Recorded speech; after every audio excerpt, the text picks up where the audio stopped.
Hello everyone, welcome to the .NET Core tutorial and the introductory video.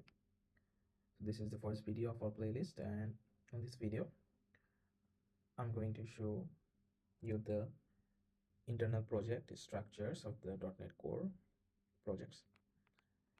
As I'm in a Mac system, I'll be using Visual Studio Code. If you are in a Windows system, definitely you can use Visual Studio. So in this playlist, we're not covering the installation process and all. We'll explore the structures, the internal structure of the project in this video, and let's get started. And I'll create a new MVC project. Let's name it MVC.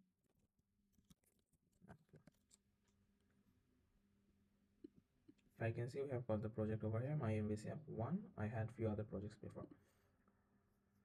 This is the internal structures of the project. So here you can see there is a controllers folder, there is a models folder, there is an object folder, properties, views, wwwroot, and a program.cs file.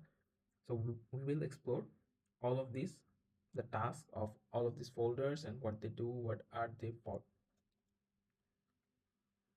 So first of all, let's get started with this root file, www.root file.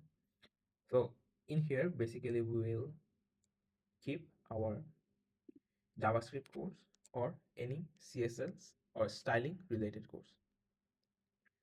So we will maintain a definite structure. Here we'll put the styles, the CSS files, and the JavaScript files over here.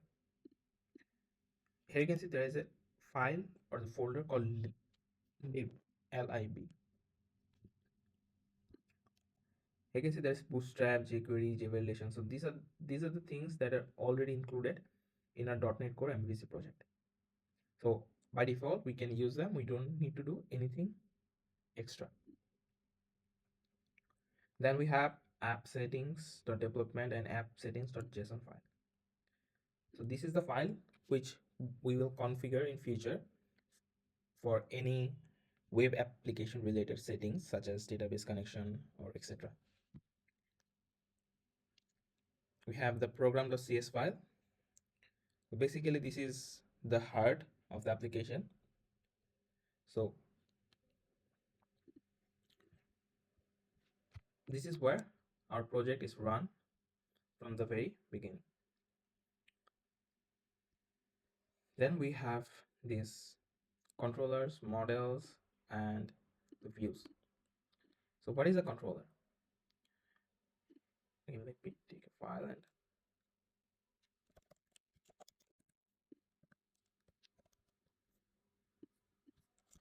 so what is a controller?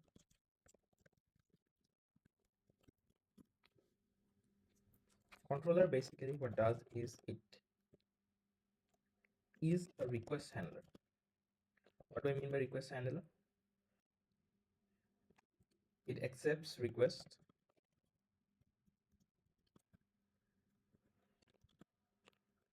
it processes or request, and it delivers request. So the controller, what it does is any kind of request we send through the browser, it accepts the request, processes that request, and delivers that request. We'll dive more deeper into the controllers, how they're right and the stuff. So just in this video we'll understand the basic structure of the folder. Then we have models. So what does model do?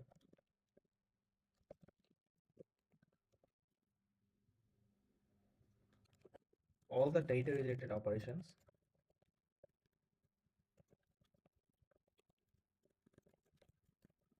are done inside model. So that can be data validation, that can be data design, or data transportation. Moving forward, we'll definitely explore this. As of now, it's just to understand the structure and how we are going to write them. So in simpler terms, model will consist of many classes which will be used to validate and transport data. So in future we'll be creating many classes inside the models which will be used to validate and transform and transport the data. What does view do then? Views. So all the user interface related stuff are done inside views. Basically all the user interface stuffs like the HTML stylings and all are done inside the views folder. So this is the basic structure. In the next video we'll dive deeper. We'll run our first project and then we'll see how is everything connected and how is everything working. Thank you.